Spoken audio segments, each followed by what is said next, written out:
Now we already talked about RSS feeds in Windows Vista Level 1 as far as adding it as a gadget here on our sidebar. However, here I want to show you how to add a feed as a web page so you can actually view your updates on a web page and not here on this little gadget. In fact, if you add it as a web page, it'll also display, if you want, over on your RSS feeds gadget here on the sidebar. So as a quick review, I'm going to go ahead and go over it one more time. RSS feeds stands for Really Simple Syndication, or it's also known as Rich Site Summary. They're basically one-liner news headlines, links.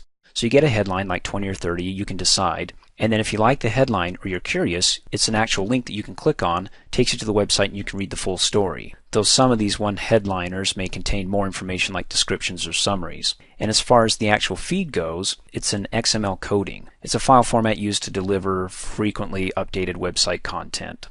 In other words, headlines to your front door here, as it were. When feeds are available on a website, the feeds button, there's an actual feed button. It'll turn orange, and in other words, it will be enabled for you to add the feed. Now, feeds can be controlled by the provider. In other words, if we go to a website and they offer a feed, we can't modify certain things like the number of updates that they want to give in a given time and the number of feeds that are available or that can be displayed. Okay, now for the definition, let's put it into action. So I'm going to go ahead and maximize my website here, and I want to be able to find out if Fox News has an RSS feed subscription. And how do I know? Well, up on the toolbar here, you see it's turned orange. In fact, if I go ahead and hover over it, it says that you can view feeds on this page and subscribe to it.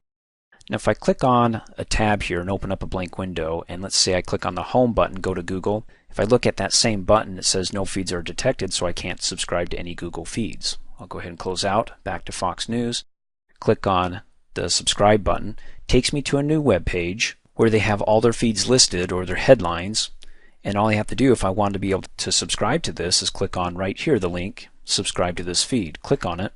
Over to the right it opens up a window. It says the name of the feed is going to be Fox News and it's going to be created in the feeds folder. Click subscribe. Changes the web page again. Now you can go ahead and view your feeds.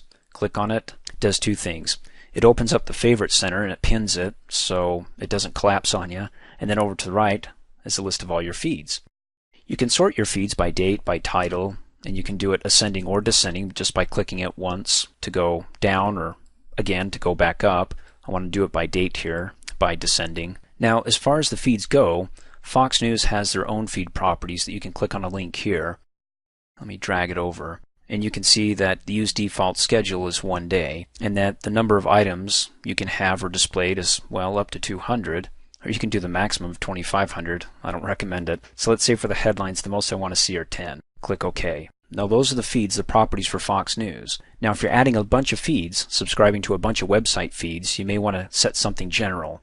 And you can do that by coming up here, clicking on the Tools button, going down to Internet Options, clicking on the Content tab, going down to the Feeds Settings, click on that, and be able to set your own pace here. Now keep in mind, and it says it right here, this setting is ignored for feeds that have a publisher's recommendation greater than the specified value. So in other words, the properties here for Fox News is going to trump what I have here. Okay, that's if the value is greater than. In other words, I can't ask for more than they can provide, but I can certainly ask for less than what they provide. So maybe I don't want to automatically check for feeds every day, maybe once a week. Maybe they provide it every day, but because theirs is greater than every day and I just want it once a week, I'm not asking for more than they can give, so I get my wish once every week.